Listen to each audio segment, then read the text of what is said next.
True or false? If you hire a lemon law attorney, you don't pay a penny in attorney's fees. There's a lot of confusion around this. Some folks say it's too good to be true, while others warn about misleading advertising. Today, we're gonna get right to the bottom of it.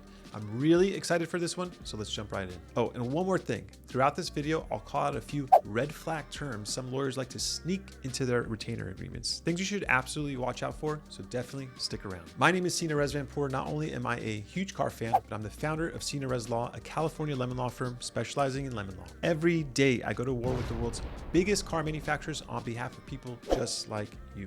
If you're new to the channel, make sure to subscribe for all of my lemon law tips. My law firm has personally helped thousands of California drivers win against car manufacturers.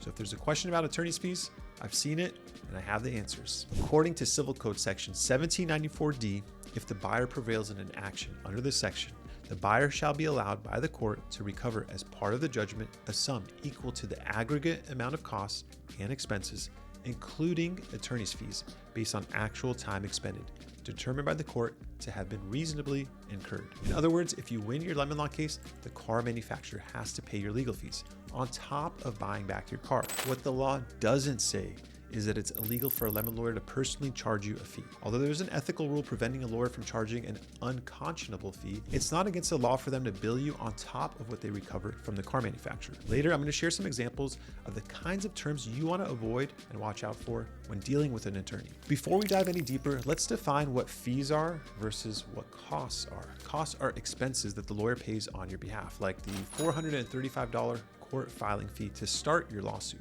I cover these expenses up front for our clients, and we recover them as our costs once we win the case. Fees, on the other hand, are the compensation that an attorney earns for the work that they do. For example, if I spend 10 hours working on your case at $500 per hour, that's $5,000 in fees.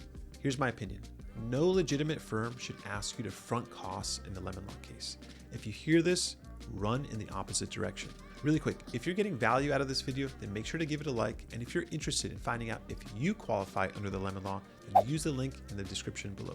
Let's talk about the different fee structures for different settlements under the lemon law. Let's start by talking about a repurchase, also known as a buyback. In a repurchase, the most common type of lemon law settlement, the manufacturer takes your car back, gives you a refund, pays off your loan, and covers your attorney's fees and costs. You shouldn't be paying a dime in this situation. However, I have heard of multiple law firms charging a percentage or a flat fee just for getting you a repurchase.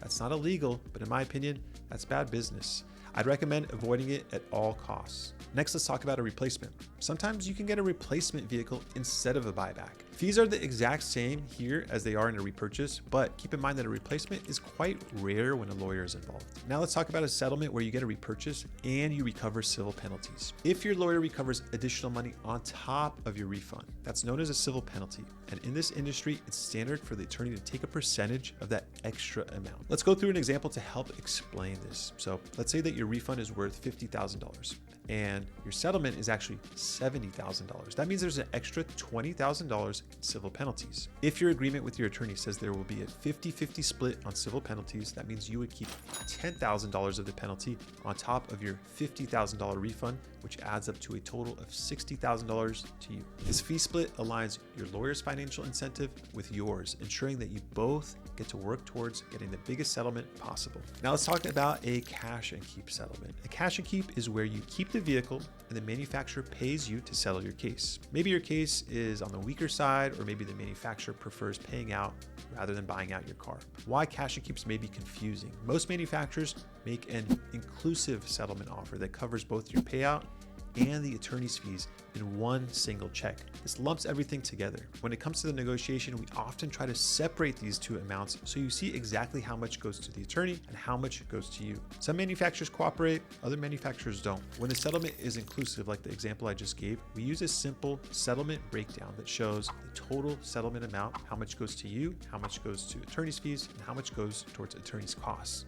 We'll email this breakdown to our clients before they finalize everything, and that way they know exactly what they're agreeing to ahead of time. Now let's talk about some different variations of how an attorney can charge you in a cash and keep settlement. Typically, fees in a lemon law case are based on an hourly rate multiplied by the hours that are worked, plus costs. So for instance, let's say that 20 hours are worked at $500 an hour, that equals $10,000 in fees. Regardless of whether you settle for $20,000 or $50,000. But some attorneys do a percentage-based fee instead of charging you on an hourly basis. This isn't wrong, this isn't unethical, it's just a different approach. Sometimes it benefits the client, other times it may benefit the lawyer. Let me go through a couple examples to explain this better. If the total settlement is $20,000, a 40% fee would be $8,000 in attorney's fees. That's less than the $10,000 I just explained in my hypothetical. Now, let's go through a different example. If the settlement is $50,000 and there's a 40% fee, then that means $20,000 in attorney's fees. That's double the $10,000 that we use as our baseline figure. Percentage fees are great because they're really easy to understand, but they can actually sometimes hurt the client or hurt the attorney depending on the settlement amount. Now let's go over some very rare situations where a client may be expected to pay out of pocket. Despite the lemon law's fee shifting provision, there's some super rare scenarios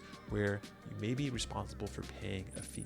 If it's a borderline case, you may arrange to pay some fees or costs if your case isn't successful. I personally don't like this, but that doesn't mean that it's illegal. Typically, if we don't have a lot of faith in the case, rather than asking for our client to cover any fee that we don't recover, I simply tell them to go get a second opinion and maybe someone else has higher confidence in their case. A different scenario where you may be responsible for paying attorney's fees. If you're in violation of your retainer agreement, you may be responsible for paying some attorney's fees. So at the beginning of every case, you sign a retainer agreement where the lawyer makes certain promises to you and you make certain promises to your lawyer. One of those promises that you make is that you're going to be honest about the facts of your case.